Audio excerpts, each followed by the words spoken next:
بڑی اہم ترین یہ آیات آ رہی ہیں اگلی دو. اے ایمان والو، اپنی آوازوں کو مت بلند کرو نبی صلی اللہ علیہ وآلہ وسلم کی آواز سے. وَلَا تَجْهَرُوا لَهُ بِالْقَوْلِ كَجَهْرِ بَعْضِكُمْ لِبَعْضٍ، اور آپ صلی اللہ علیہ وآلہ وسلم کے ساتھ اس طریقے سے اونچی آواز میں گفتگو مت کرو جس طرح تم آپس میں ایک دوسرے کے ساتھ کرتے ہو. آپ صلی اللہ علیہ وآلہ وسلم کا ایک پروٹوکول ہے، ان تحبط اعمالکم وانتم لا تشعرون، کہیں ایسا نہ ہو کہ تمہارے اعمال برباد کر دیے جائیں اور تمہیں خبر بھی نہ ہو. نبی علیہ السلام کی موجودگی میں آواز بلند کرنا یہ اتنا بڑا جرم اور گناہ ہے کہ اعمال بھی اکارت ہو جائیں گے اور تمہیں یہ پتہ بھی نہیں چلے گا کہ تمہارا بیڑا غرق ہو چکا ہے. اور یہ آیت آپ کو پتہ ہے کن لوگوں کے بارے میں نازل ہوئی ہیں جو اس امت کے سب سے بہترین لوگ ہیں؟ حضرت ابو بکر اور حضرت عمر رضی اللہ تعالی عنہما. یہ ان کو اللہ تعالی نے دھمکی لگائی تھی. تو سر ہم اور آپ کس کھیت کی مولی ہیں سر؟ اس کے کانٹیکسٹ میں صحیح بخاری میں امام بخاری ایک حدیث لے کے آئے ہیں. اسی چیپٹر کی انہوں نے ہیڈنگ بنائی ہے، کتاب التفسیر چیپٹر میں صحیح بخاری میں، اور ایک حدیث لے کے آئے ہیں. اور حدیث کے الفاظ ہی بہت رقت انگیز ہے. عبداللہ ابن ابی ملیکہ تابعی کہتے ہیں قریب تھا کہ اس مخلوق کے دو بہترین افراد تباہ و برباد ہو جاتے، یعنی ابو بکر اور عمر. وہ تباہی کے دہانے پر پہنچ گئے تھے جب انہوں نے رسول اللہ کے حضور آپس میں گفتگو کرتے ہوئے اپنی آوازوں کو بلند کیا. رسول اللہ کے ساتھ بدتمیزی نہیں کی سر، پوائنٹ ٹو بی نوٹڈ. آپس میں گفتگو کر رہے تھے نبی علیہ السلام کی موجودگی میں. اور پھر امام بخاری نے نقل کیا کہ بنو تمیم کا ایک وفد آیا تھا، تو نبی علیہ السلام کی عادت تھی جب بھی کوئی قبیلہ اسلام قبول کرتا تھا نا تو اس قبیلے کا کوئی نہ کوئی امیر مقرر کر دیتے تھے تاکہ بعد میں کمیونیکیشن صرف امیر کے ساتھ، قبیلے کے سردار کے ساتھ ہو. تو حضرت عمر کا مشورہ تھا کہ ایک شخص تھا اقرا، اس کو امیر مقرر کیا.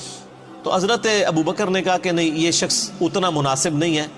یہ جو دوسرا شخص ہے نا، قعقاع بن عمر التمیمی، یہ بہت بہادر تھا، جس کے بارے میں حضرت ابو بکر کہا کرتے تھے نا یہ 1000 بندوں پہ بھاری ہے.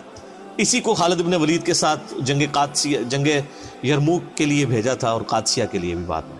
قعقاع بن عمر التمیمی.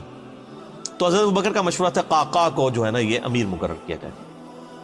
تو حضرت عمر نے کہا کہ ابو بکر آپ ہر مسئلے میں نا یعنی میرے ساتھ اختلاف کرتے ہیں، میرا مشورہ جو ہے زیادہ مناسب ہے. بس آپس میں تلخ کلامی ہو گئی. نبی علیہ السلام بیٹھے ہوئے تھے، آیات نازل ہو گئی کہ نبی کی موجودگی میں آواز بھی بلند کی نا تو بیڑا غرق ہو جائے گا. اچھا، حضور کے ساتھ کوئی بدتمیزی نہیں کی آپ کی موجودگی میں.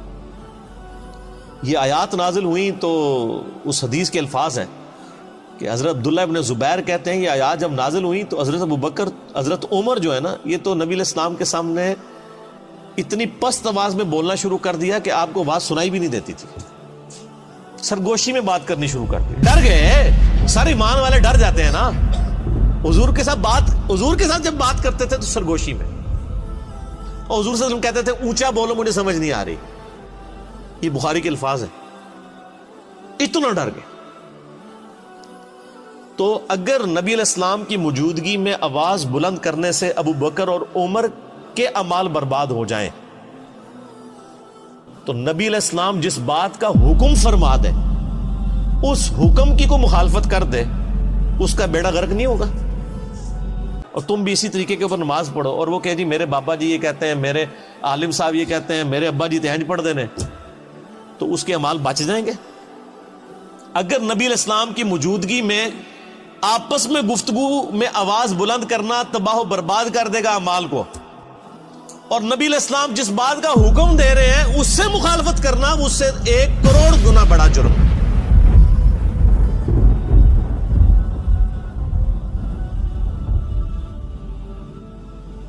ایک چیز آپ نے حکم فرما دی، اس سے مخالفت کرنا دین میں یعنی جتنی بھی چیزیں، وہ اس سے بڑا جرم ہے. اس کے اندر امپلائیڈ ہے یہ چیز. یہ نہ سمجھے کہ یہ حضرت ابو بکر عمر کے لیے اور آج جناب ہماری تو خیر ہے جو مرضی کرتے رہے.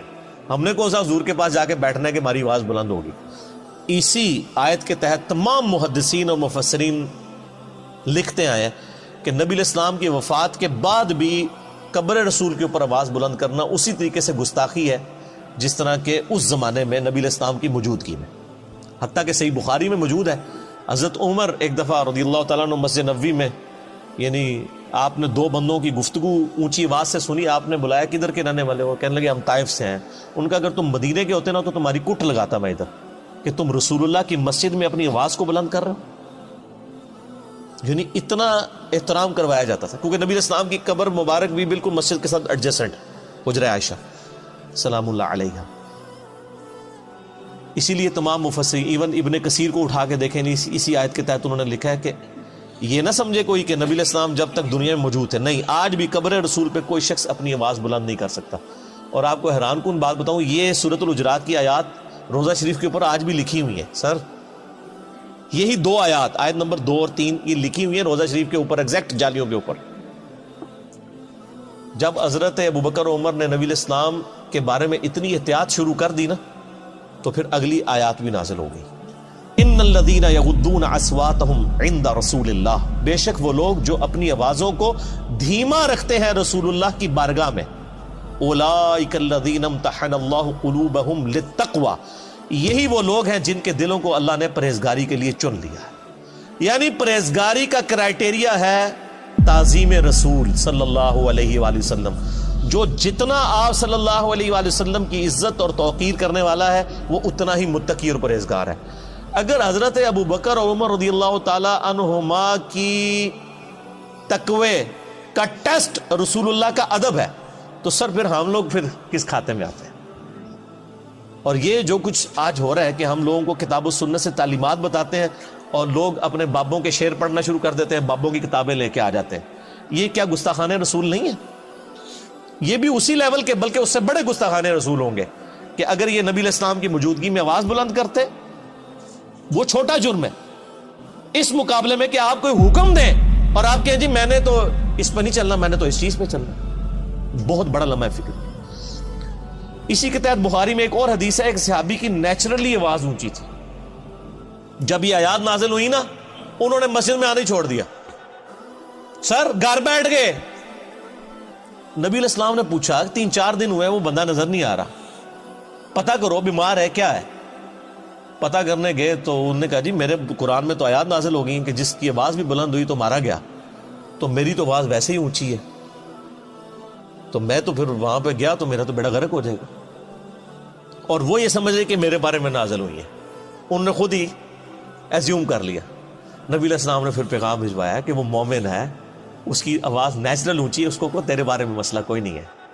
یعنی ان کی نیچرل آواز تھی تو ان کو بینیفٹ آف ڈاؤٹ دیا گیا کہ یہ اونچا بولتے ہیں، وہ علیحدہ معاملہ ہے.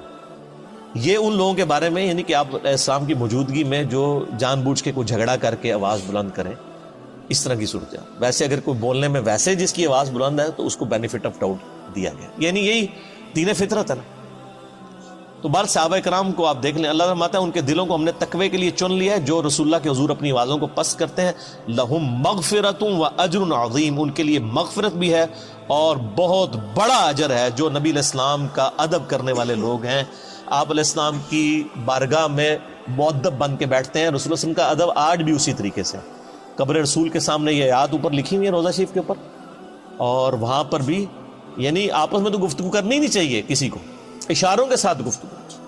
اور آپ دیکھیں وہاں پہ جو لوگ یعنی انہوں نے لوگ کھڑے کیے ہوتے ہیں نا، یعنی وہاں پہ شرطے عرب حکومت کی طرف سے، تو وہ باقاعدہ یعنی لوگوں کو اشارے سے سمجھا رہے ہوتے ہیں، وہ اپنی آواز نہیں وہاں پہ نکالتے. ٹھیک ہے. اور ہمارے ماشاءاللہ پاکستانی اسلام عرض کرنے کے لیے جاتے ہیں نا تو پھر جالیوں کے سامنے کھڑے ہی ہو جاتے ہیں. وہ یہ بھول جاتے ہیں کہ پیچھے ہزاروں لوگ ہیں جو باب السلام سے داخل ہو کے باب البقیع سے انہوں نے باہر نکلنا ہے. یعنی ایک طرف سے لوگ داخل ہوتے ہیں اور پھر روضہ شریف پہ حاضری دے کے دوسرے دروازے سے باہر نکلنا ہے. اگر بیچ میں لوگ کھڑے ہو جائیں تو پچھلے والوں نے حاضری کیسے دینی ہے؟ تو چند لمحات کے لیے آپ کھڑے ہوں، صلاۃ والسلام عرض کریں. وہ 4 کتابوں میں صحیح سند کے ساتھ آیا ہے، المصنف ابن ابی شیبہ میں اور الموطا امام مالک میں، سنن الکبریٰ البیہقی میں اور فضل الصلاۃ علی النبی میں. اور مصنف ابن ابی شیبہ کا نمبر بھی مجھے یاد ہے 11793 کہ عبداللہ بن عمر جب بھی قبر رسول پہ حاضر ہوتے، جب کبھی بھی سفر کا ارادہ کرتے یا واپس آتے تو پہلے مسجد نبوی میں 2 نفل پڑھتے، پھر روضہ شریف پہ آ کے عرض کرتے السلام علیکہ یا رسول اللہ، پھر السلام علیکہ یا ابا بکر، یعنی ساتھ ابو بکر کی قبر کے اوپر رضی اللہ تعالیٰ عنہما، اور پھر سیدنا عمر کی قبر کے اوپر السلام علیکہ یا عمر، اور بعض روایتوں میں آتا ہے السلام علیکہ یا ابتا، میرے باپ آپ پر سلام ہو۔ اور ابو داؤد میں حدیث ہے کہ میری قبر پہ میلہ نہ لگا لینا، دنیا کے کسی بھی حصے میں درود پڑھو گے اللہ تعالیٰ تمہارا درود میرے تک پہنچا دے گا۔ تو درود پڑھنے کے لیے بھی وہاں پہ میلہ نہیں لگایا جا سکتا۔ وہ لوگ پورا جناب وہ صلاۃ و سلام شروع ہوتے ہیں، پھر وہ آدھا گھنٹہ کھڑے رہتے ہیں، پھر سیلفیاں بنا رہے ہوتے ہیں، پھر ویڈیو ریکارڈ کر رہے ہوتے ہیں اور سمجھ رہے ہوتے ہیں کہ نیکی کا کام کر رہے ہیں۔ نبی علیہ السلام فرمایا کہ درود و سلام کے لیے بھی میری قبر پہ میلہ نہیں لگانا۔ یعنی سب سے بہترین کام روضہ شریف پہ کیا ہو سکتا ہے؟ صلاۃ و سلام عرض کرنا۔ درود شریف صحیح مسلم میں حدیث ہے جو ایک دفعہ درود شریف پڑھے اللہ تعالیٰ اس پہ 10 رحمتیں نازل فرمائے گا۔ سنن نسائی میں موجود ہے 10 رحمتیں بھی نازل فرمائے گا، 10 گناہ بھی معاف کر دے گا، 10 درجات بھی بلند کر دے گا۔ لیکن فرمایا میری قبر پہ میلہ نہیں لگانا، درود کے لیے بھی سلام عرض کریں، دوسرے باہر نکل جائے، باہر بیٹھ کے درود شریف پڑھیں، دنیا کے کسی حصے میں پڑھیں گے سلام پہنچ جائے گا۔ سنن نسائی میں حدیث ہے کہ کچھ فرشتے ہیں جو زمین میں سیاحت کرتے ہیں اور میرے امتیوں کا سلام میرے تک پہنچاتے رہتے ہیں۔ بخاری مسلم میں حدیث ہے جو آپ نماز میں پڑھتے ہیں السلام علیکم ایھا النبی ورحمۃ اللہ وبرکاتہ، السلام علینا وعلی عباد اللہ الصالحین، تو اللہ تعالیٰ زمین و اسمان میں ہر بندے تک جس پہ آپ سلام پڑھ رہے ہیں سلام پہنچ جائے گا۔ السلام علینا وعلی عباد اللہ الصالحین، عباد اللہ الصالحین میں تمام انبیاء، تمام فرشتے، تمام صحابہ اور صحیح العقیدہ جو اولیاء اللہ گزرے ہیں وہ سارے کے سارے شامل ہیں، اللہ تعالیٰ سلام پہنچا۔ بہرحال یہ ایک ڈیٹیل طرف ٹاپک ہے۔